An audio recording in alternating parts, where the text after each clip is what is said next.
Je m'appelle Yves Storner, comme on m'a présenté, ça s'écrit sans U. Je viens vous parler de quelque chose qui est peut-être inhabituel dans une église. Écologie.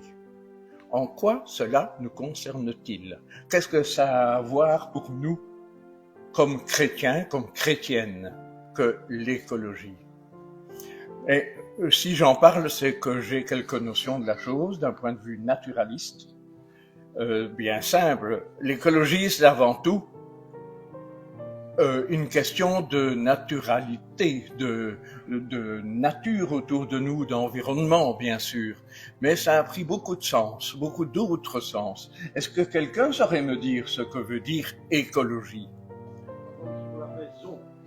C'est une parole sur la maison. Merci Jean-Marie. L'écologie est un mot qui a été inventé en 1866, donc il y a déjà quelques années, et ça veut dire l'étude de la maison. Parce que le premier morceau, c'est oikos, qui veut dire maison.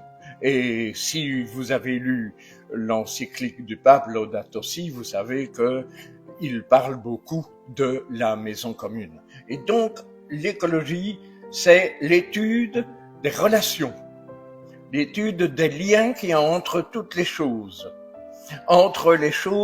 et les êtres vivants, et entre les êtres vivants et eux-mêmes. Nous sommes compris à l'intérieur de ça. Donc la pluie qui tombe a une influence. Le gel, le froid, un animal, un arbre a une influence sur un autre arbre. Écologie, qu'est-ce que ça veut dire? Eh bien, ce sont les relations. Alors on peut concevoir des relations entre tous, entre le social, dans l'environnement, et je distingue environnement et nature. L'environnement, c'est beaucoup plus ce qui fait l'ensemble de notre vie, le bâti, les relations de voisinage, l'environnement dans lequel je suis. On est en Belgique, ici à Arlon, dans le Roland, mais en même temps, nous sommes en Belgique, en Europe, ça c'est notre environnement, qui est fait de pluie, de vent, etc. Mais alors, j'ai pour moi quelques compétences, je pense, en écologie, parce que j'ai été forestier 34 ans ici dans la forêt d'Anlier, et en plus je suis botaniste. Botaniste depuis, j'ai commencé en 64, donc j'ai eu le temps d'un peu étudier la nature et de comprendre un peu ce qui se passe. Surtout, la beauté de la nature, et aussi l'effarement devant lequel je suis maintenant de la disparition de beaucoup de choses. Je prends un exemple. Je vois ici, à côté de la statue de Saint-Bernard, je pense que c'est lui quand même, puisque nous sommes à Saint-Bernard, il y a une orchidée. Eh bien, notre Père créateur a une imagination débordante, parce que ça, c'est une espèce d'orchidée. Mais dans le monde entier, il y en a 28 000 d'orchidées. Personne ne les connaît toutes. Impossible.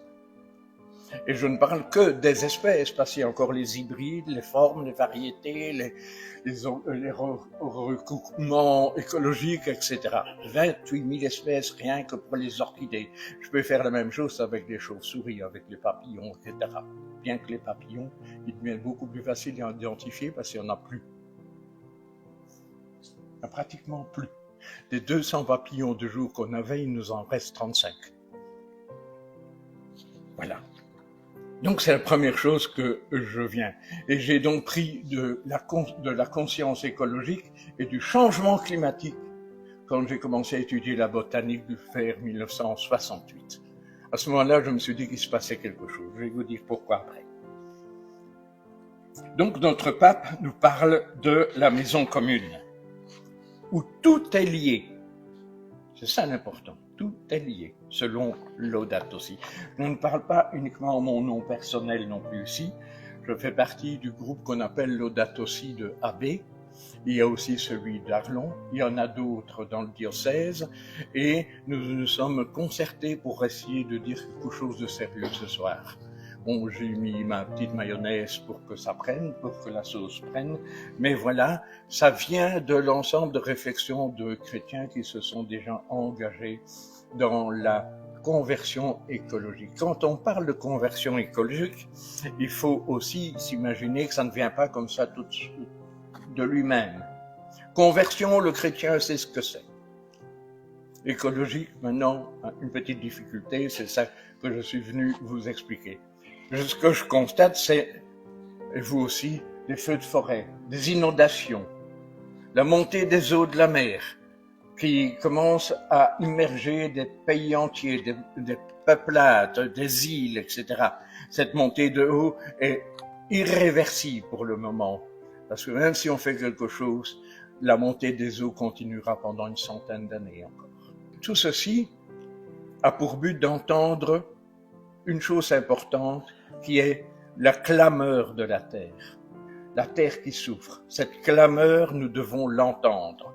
Donc je vous invite à l'écouter. Écoutons-la, cette clameur.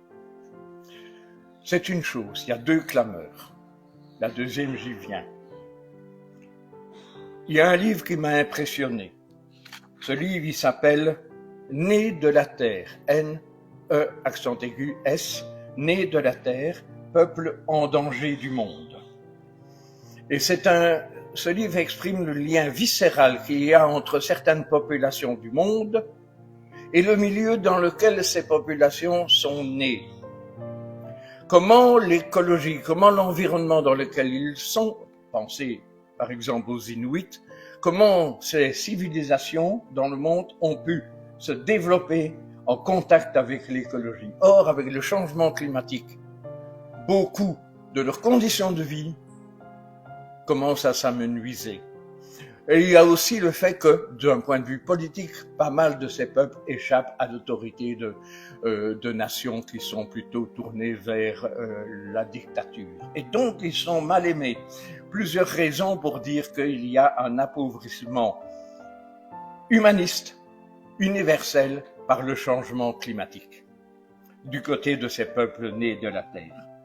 Je regarderai aussi l'épuisement de la ressource, deux exemples, l'épuisement de la ressource poisson, dû à la surpêche, et qui dévalise la ressource alimentaire des populations côtières des pays pauvres.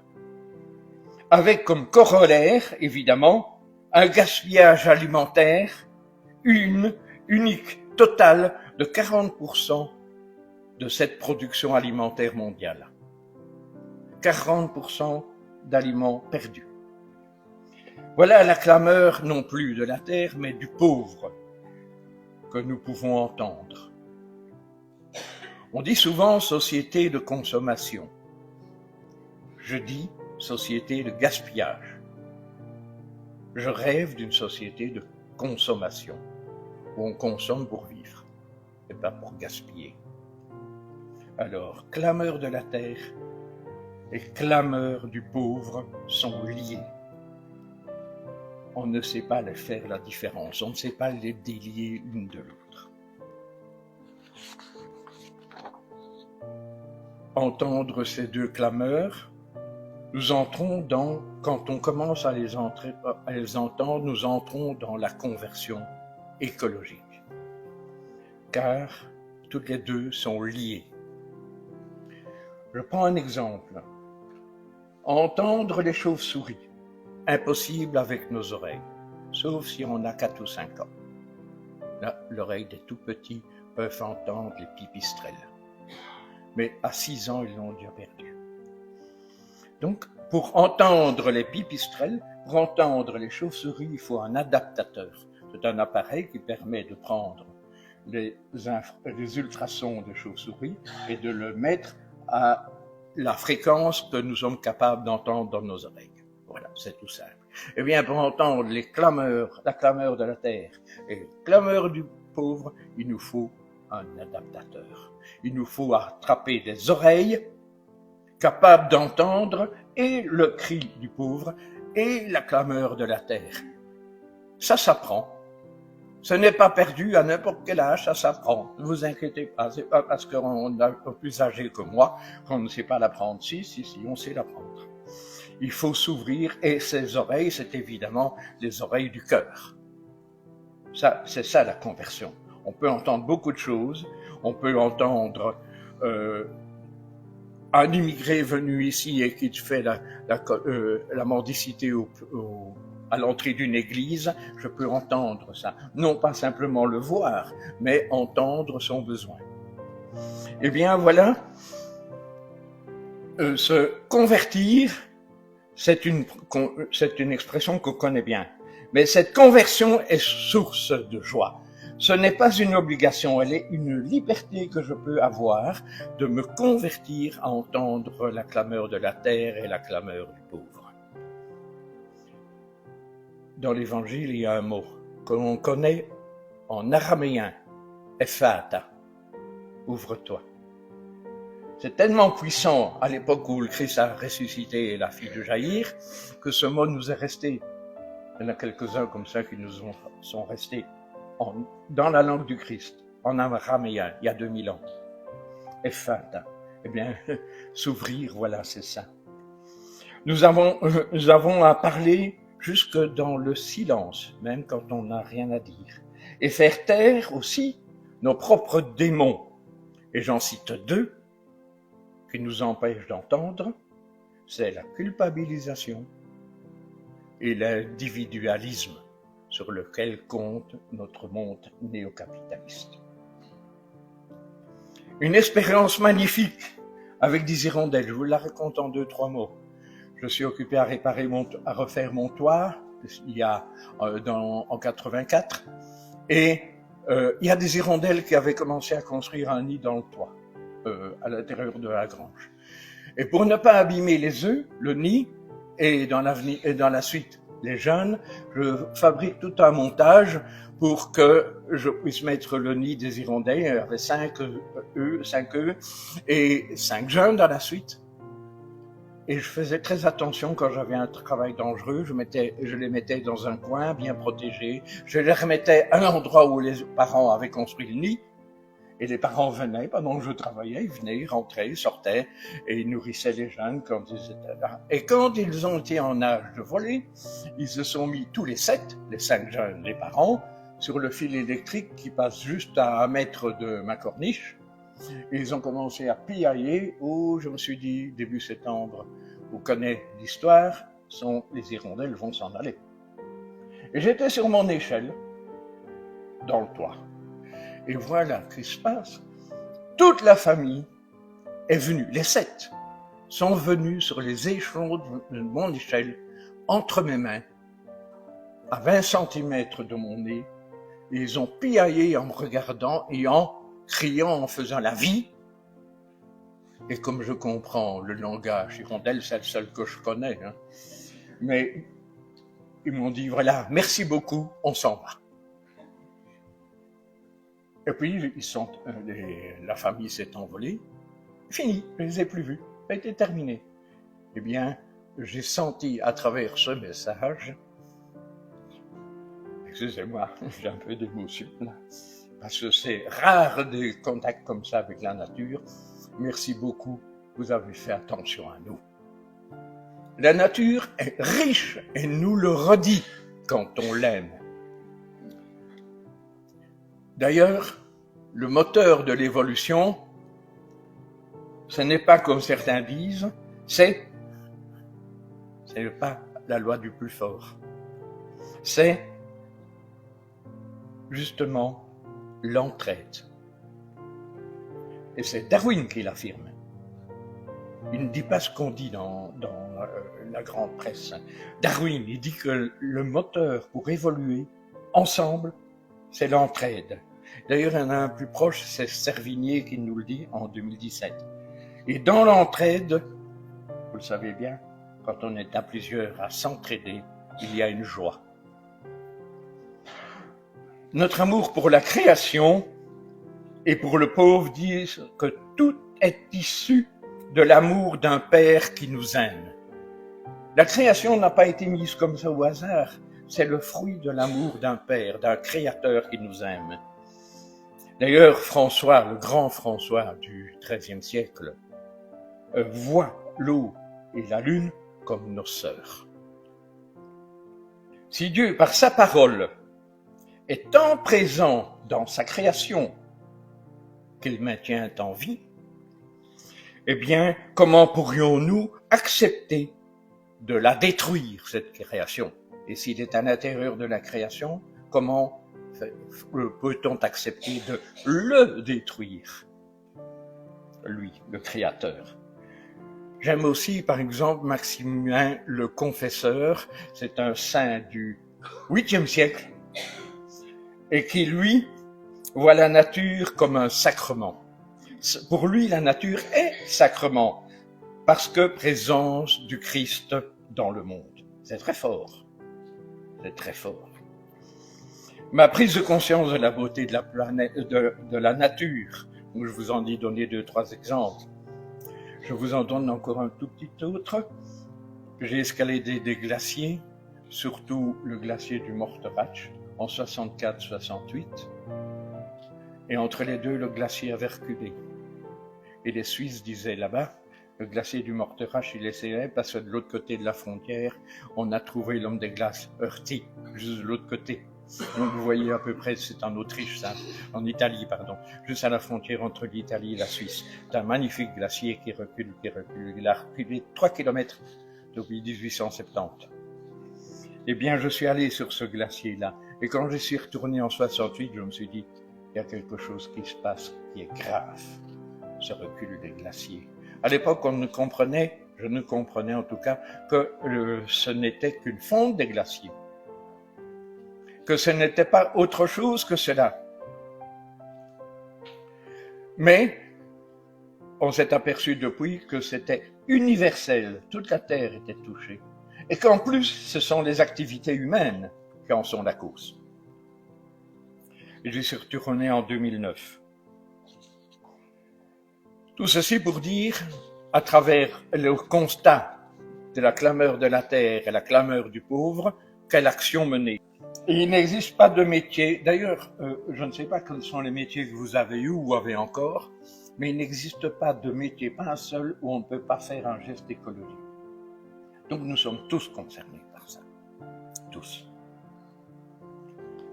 Parce que tout est lié.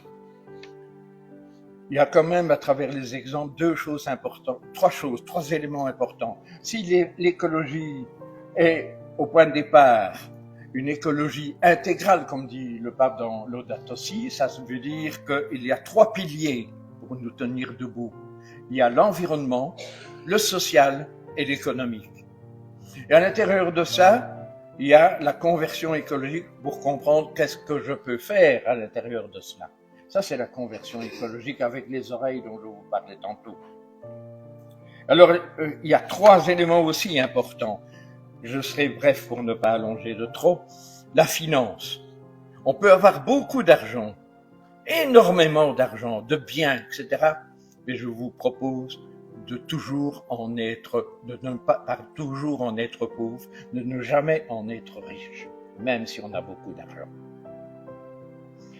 L'urbanisme, comme je construis actuellement une maison en bois, j'en suis très sensible aux difficultés qu'on peut avoir avec l'urbanisme. J'espère qu'il n'y a personne de l'urbanisme ici, parce qu'il y a beaucoup de fonctionnaires très zélés. J'en ai été un pendant ma carrière. Je ne sais pas si j'ai été zélé, ça c'est autre chose. Mais non, il y a des gens qui font bien leur travail. La question, c'est de faire évoluer les choses pour que notre habitat, nos immeubles soient aménagés pour respecter l'environnement et que ces immeubles ne soient pas source d'émissions de carbone. Parce que nous devons décarboner ce que nous n'avons pas encore commencé à faire. Et alors, surtout, en cette période-ci, c'est l'interpellation politique. Je le dis parce que dans quelques semaines, nous serons tous devant les urnes. Et ça, c'est important aussi, de façon à ce que nos politiciens puissent comprendre l'évolution du monde et répondre par des lois et des règlements qui puissent nous faire avancer dans le respect de la planète et de l'humanité. En conclusion, je dirais ceci. La nature et l'environnement sont inscrits dans le cœur du croyant. C'est pas quelque chose qu'on vient rajouter. C'est l'œuvre du Créateur qui nous aime. L'écologie est une relation universelle. Toute action faite par amour reste dans l'éternité. Entendez bien, tout ce qui est fait par amour reste dans l'éternité, en sachant que chaque action a un impact écologique universel. La conversion sera dorénavant pour le croyant aujourd'hui une ouverture universelle de l'âme et du cœur à tout ce qui touche la maison commune du Père, car tout est lié. Consommons en toute conscience ce que je fais pour être dans l'équité, grandit mon prochain. Consommons donc, je disais, en toute connaissance. Je ne sais pas ce prochain qui il est, mais je sais qu'il est. Et je ne peux pas l'ignorer. La conversation écologique est cette ouverture qui embrasse toute la création et son humanité dans la diversité. Dans toutes nos actions, posons-nous la question de savoir quelles sont les conséquences sur l'homme et sur la nature et l'environnement. L'environnement n'est pas en dehors de nous, nous serons dans la conscience écologique, il est en nous. Donc je reprends cette phrase essentielle. La conversion écologique, c'est voir le plan de Dieu qui est Trinité sur sa création et dans l'universalité de celle-ci. Création, c'est parler de Créateur, le Père, qui a créé l'univers par amour. C'est un Fils qui est parole de Dieu, parole du Père, est présent dans tout l'univers et au plus profond du cœur de tous. Par sa parole, le Christ, par la parole, le Christ, tout existe. Par l'Esprit Saint, tout se maintient. Conversion écologique, c'est le regard de la Trinité, c'est révéler le Christ au monde pour que tous soient frères. Et tous, nous baptisés, sommes prêts selon Melchisédek. Ça, c'est quelque chose à expliquer plus tard. Prenons la maison commune comme sacrement, présence du Christ au monde, en chemin vers le royaume de Dieu, afin que tout et tous retournent dans le sein de la Trinité. C'est la première maison où l'écologie intégrale existe, c'est la Trinité.